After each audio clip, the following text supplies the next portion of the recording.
Allah itu sayang, sayang dengan seluruh ciptaannya. Allah itu gak pernah marah dengan siapapun, dengan apapun yang jadi ciptaannya. Bahkan Allah gak disembah pun, Allah disekutukan pun, Allah masih ngasih nikmat, ngasih nafas, ngasih kehidupan.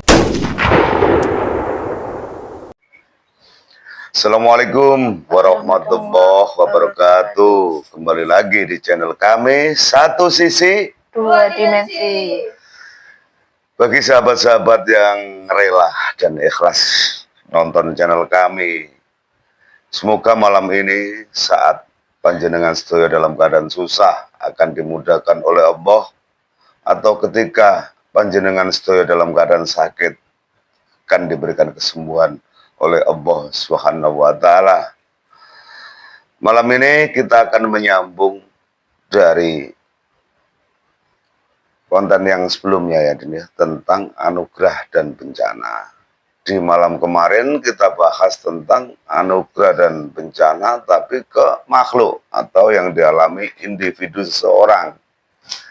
Jadi malam ini cobalah kita akan mengungkap tentang anugerah ataukah bencana yang terjadi untuk alam, yang terjadi dalam suatu negara, yang terjadi dalam sistem pemerintahan atau jagat raya ini.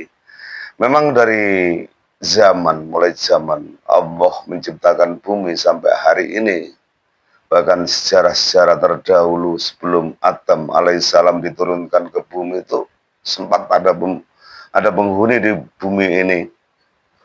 Kalau penghuninya ada yang bilang namanya Tabirun Nasar kan gitu kan. Ada ketika mereka diberi Allah hidup di bumi ini, setelah lama-kelamaan dihancurkan oleh Allah kan gitu. Setelah dihancurkan dengan sebab tertentu, tentunya syariatnya itu ada sebab tertentu. Sampai pada akhirnya Adam alaihissalam diturunkan ke bumi. Setelah itu ada lagi, kita flashback ke zaman dulu kenabian ya. Zaman Nabi Nuh, ada bencana besar waktu itu kan. Tenggelamnya seluruh bumi. Itu seluruh bumi berarti? Iya, seluruh bumi yang disebabkan oleh orang-orangnya yang nggak taat waktu itu kan gitu tuh. Terus ada lagi peristiwa Nabi Lut di Sodom Gomora, kota Sodom Gomora pernah. Terus ada lagi di kehancuran Fir'aun. Itulah siklus Allah dalam memberikan takdir ke manusia, ke alam ini. Dan di Nusantara sendiri juga pernah ada, cuman skalanya ini nggak sampai ke internasional. Pernah zaman Krakatau meletus waktu itu. Krakatau meletus di tahun 1800 sekian, yang waktu itu masih zaman Hindia Belanda, ditulis dalam sejarah itu sampai letusannya ke Inggris sana loh abunya. Jadi korban waktu itu udah banyak, dan padahal penduduk masih sedikit, penduduk Pulau Jawa. Terpecahnya atau terpisahnya antara Jawa dan Sumatera. Waktu itu Jawa dan Sumatera kan jadi satu. Tapi sebelum kolonial itu, letusan Krakatau pernah juga, yang membuat kerajaan Sriwijaya hancur dari itu. Jadi dari beberapa peradaban manusia kan banyak sekali bencana-bencana besar. Dan yang terakhir, yang bencana besar yang ketahui, Bapak sampai tahu, itu di tsunami Aceh tahun 2004 atau kapan ya, Bapak juga lupa tahunnya. Waktu itu Bapak masih di Bali. Jadi dari siklus-siklus bencana itu nanti kita bahas. Kita bahasnya kan bukan untuk apa ya, ibaratnya untuk mengadili seorang, enggak. Nanti kita bahas secara terperinci, secara real.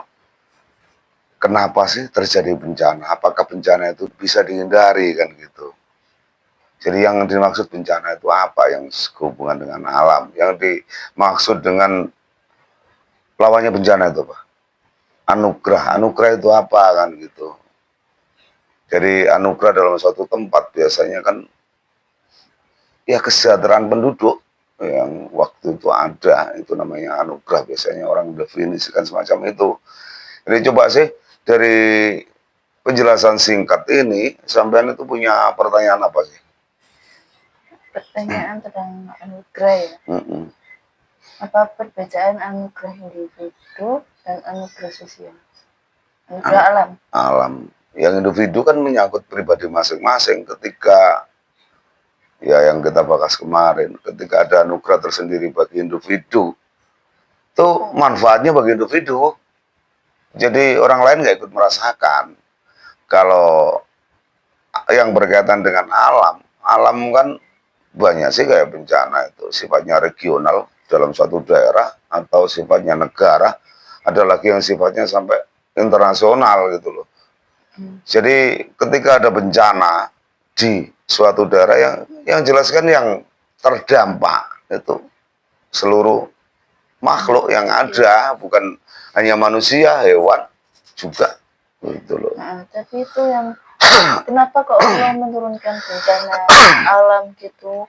Apakah manusianya itu berbuat salah terus Allah murka atau gimana? Sebenarnya gini, secara garis besar gini, Allah itu sayang dengan seluruh ciptaannya. Allah itu gak pernah marah dengan siapapun, dengan apapun yang jadi ciptaannya. Bahkan Allah gak disembah pun, Allah disekutukan pun, Allah masih ngasih nikmat, ngasih nafas, ngasih kehidupan, ngasih alam yang tetap subur kan gitu. Gini, ibaratnya kalau dari kasih sayang Allah itu, Allah maha penyayang dan maha besar. Ibaratnya bencana yang turun sebenarnya bukan karena Allah, bukan karena Allah marah maksudnya, tapi karena manusianya. Sempat disindir dalam Quran atau dalam hadis, bencana itu kan penyebabnya manusia. Jadi manusianya sendiri yang menyebabkan. Contoh ya, suatu daerah waktu itu ya, kita kembali ke masa lalu lah. Kita nggak ngadili orang atau apa ya, kita balik ke sejarah.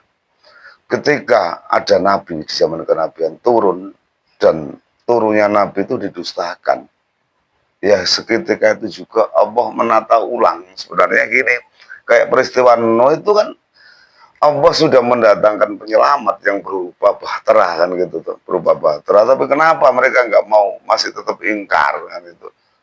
Kalau dianggap bencana ya bencana, kalau enggak ya enggak.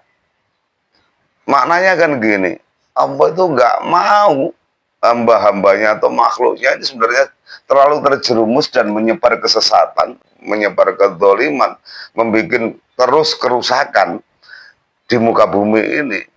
Allah juga nggak mau nanti pada akhirnya mereka itu dalam keadaan mati masuk neraka semua, itu kan nggak mau. Jadi Allah menurunkan dan mengakhiri semuanya, menyudahi semuanya, ya demi kebaikan mereka juga. Andai ya suatu daerah yang waktu itu dibiarkan kayak Sodom Gomora di Nabi Lut itu diterus-teruskan terus dan terjadi sampai hari ini, yo kayak apa? Ibarat ciptaannya apa kan masuk neraka semua, sesat semua. Jadi Allah menurunkan bencana atau waktu itu gunung meletus yang besar di Nabi Lut itu karena Allah sayang, biar nggak kelamaan orang itu menemui kesesatan, diingatkan. Anda apa gak saya ngapain apa menurunkan nabi kan gitu loh, menurunkan nabi. Jadi inti dari semua yang ada itu kalau kita haji lah, kita telusuri itu bukan Allah itu marah, enggak, saking sayangnya ke manusia kan gitu. Banyak sih contoh kayak tsunami besar ini, apa yang salah, kita nggak usah lah membahas kesalahan seorang. Ya memang sih, kalau ada bencana kayak di tsunami di Aceh, kayak gempa Jogja atau apa, ya kita introspeksi diri. Apa yang salah dengan diri kita, apa yang salah dengan lingkungan, apa kemungkinan lingkungan-lingkungan itu yang kelihatannya katanya Islamnya besar, tapi tahu-tahu banyak yang melenceng ke akidah dan tauhid kan nggak tahu kita. Makanya Allah memberikan teguran, kamu saya kasih ini dulu, kembalilah ke jati dirimu, kembalilah ke tauhidmu, kembalilah ke aku, kata Allah, jangan terlalu jauh. Kita gak bahas masalah agama ya. mayoritas atau minoritas enggak. Sebenarnya itu rata-rata yang sering terjadi. Nomor satu sebabnya itu. Nomor dua gini loh, alam kan butuh ditata, butuh ditata ulang alam itu. Ketika lama, berapa ribu tahun, jutaan tahun, alam itu kan direstart, akan memperbaiki diri. Ditata, gunung kan diletuskan demi kesuburan. Ya memang saya ketika gunung meletus ada korban, ya mau gimana lagi. Tapi alam ini ditata lagi oleh Allah, direstart lagi, meremajakan lagi. Jadi ketika ada bencana atau ada apa, bukannya Allah yang kejam dengan manusia. Ya manusia itu kejam dengan dirinya sendiri sebenarnya. Kejam dengan teman-temannya sendiri. Jadi kelakuan-kelakuan yang selama ini yang dianggap benar, orang salah itu biasanya banyak yang nggak sadar. Andai orang salah itu sadar, tetap kembali bertobat, nggak sadar dan meneruskan kesalahan itu, akhirnya peristiwa ini turun. Terus yang berkaitan lagi dengan ini ya, kalau kemakmuran ya, yang berkaitan dengan kemakmuran gini, inti dari kemakmuran dalam sejarah manapun, negara itu bisa makmur, bisa gemah ripaloh jenawi, itu syaratnya kan satu, adil. Ketika pemimpin zaman dulu sampai zaman sekarang dia itu adil, tetap rakyatnya itu makmur, itu syarat sudah. Nggak peduli agamanya apa. Sampai lihat Ratu Balkis itu yang disembah siapa sih? Dia kan nyembah matahari tuh. Karena pemimpinnya waktu itu yang adil. Jadi Allah itu menurunkan, bukan karena yang disembah, enggak, karena keadilan dari pemimpin. Di Nusantara zaman Ratu Sima juga mengalami keadilan. Waktu itu agamanya nggak tahu, masih agama Jawa waktu itu ya, kita nggak bahas masalah agama, rakyatnya juga makmur. Di zaman Mojopahit itu kerajaannya Hindu, dan Mojopahit itu masih mengakui seluruh agama itu diterima sih sebenarnya, tapi pemimpinnya adil. Jadi makmur itu terjadi bukan karena kita menyembah atau beragama Islam atau beragama apa, enggak, itu syarat untuk kemakmuran dalam suatu negara, dalam suatu daerah itu pemimpinnya harus adil. Sama kita balik ke lingkup kecil, ke desa, umpamanya di desa kita, kalau kita punya pemimpin yang adil, adil loh ya, adil artinya dalam membagi A, membagi B, membagi C, dia nangani orang kaya ya ini, orang miskin ya ini, kemakmuran tetap ada. Artinya kemakmuran gini, di desa kan banyak petani, alam akan berpihak, panen, melimpah kan gitu. Terus ini kan di dalam suatu desa itu kan mengalami ketenangan, soalnya lihat pemimpinnya punya wibawa dan adil. Itu syarat untuk kemakmuran kan gitu. Jadi anugerah dan bencana sebenarnya gini loh. Kalau kita kaji dari seluruh kuasa Allah, sebenarnya nggak ada itu yang namanya bencana atau anugerah. Semuanya yang dari Allah itu adalah anugerah. Nafsu kita aja yang mengatakan itu bencana, ini anugerah. Sebenarnya semua itu anugerah, meskipun gunung meletus juga anugerah. Andai nggak meletus, tanah kan nggak subur. Tsunami juga anugerah. Andai nggak ada gempa dan tsunami, bumi ini nggak tertata. Ya kemungkinan harus ada korban, ya nggak apa-apa. Kenapa kok diambil korban? Andai orang itu, orang yang diambil Allah waktu bencana ya umpama, diteruskan hidup sampai tua, kemungkinan kan dosanya tambah banyak, akhirnya masuk neraka kan. Orang-orang tersebut ketika mengalami bencana alam, dan insya Allah kemungkinan ya satu dua yang masih ingat apa kan, kemungkinan mereka yang mati dalam kena tsunami atau apa, mati syahid, kemungkinan kan gitu. Biar nggak lama-lama atau larut dalam kesesatan, makanya Allah bikin tsunami, bikin gempa, bikin gunung meletus, ada satu dua korban. Yang penting meninggalnya dalam keadaan ingat ke Allah kan gitu. Jadi perbanyaklah dalam menghambaan, perbanyaklah dalam ingat ke Tuhan, ke Allah Subhanahu wa Ta'ala. Jadi ketika terjadi sesuatu apapun, andai gunung meletus atau gempa atau tsunami, itu kita kan nggak tahu datangnya kapan tuh. Kalau seketika itu datang, ya mudah-mudahan kita ingat, dalam keadaan ingat dengan Allah, ngono toh.